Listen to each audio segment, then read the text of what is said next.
Hello കൂട്ടുകാരെ, നോക്കിയ ഒരു സങ്കട വാർത്ത എന്താ വെച്ചാല് ഇന്നലെ ഒരു മെസ്സേജ് പൊക്കി രാത്രി എന്റെ ഇതാണിത് പപ്പട കൊണ്ട് കുത്തിയതാ. ഒരു സന്തോഷ വാർത്ത ഉണ്ട് കേട്ടോ, അത് ഇവള് പറഞ്ഞുതരും.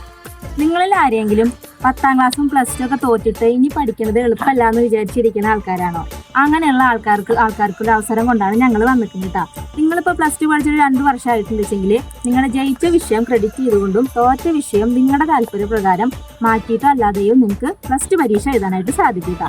പിന്നെ ഇതിന്റെ ബുക്സ് പ്രാക്ടിക്കൽസിനൊക്കെ കുറിച്ചിട്ട് അറിയാൻ വരുമ്പോൾ 18 വയസ്സിന് താഴെ കുട്ടികളാണെങ്കിൽ അവരുടെ രക്ഷിതാക്കളെയും കൊണ്ടുവരുന്നതായിരിക്കും നല്ലത് കേട്ടോ.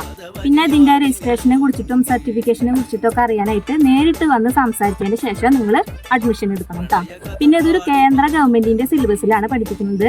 പിന്നെ പ്ലസ് ടു വരെയുള്ള പഠനം നമുക്ക് സുഖമായിട്ട് പഠിച്ചു പോകാൻ പറ്റും കേട്ടോ. നിങ്ങൾക്ക് പറ്റിയിട്ടുള്ള ഒരു അവസരമാണ്, ആരും കളയരുത് കേട്ടോ.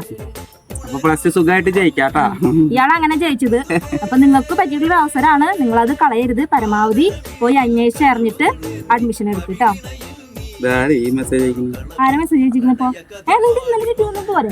ചാടിക്കും വെള്ളത്തിൽ ചാടിയിട്ട് അടിന്റെ കിട്ടും. വെള്ളത്തിലേക്ക് ചാടിയിട്ട് അടിന്റെ കിട്ടും.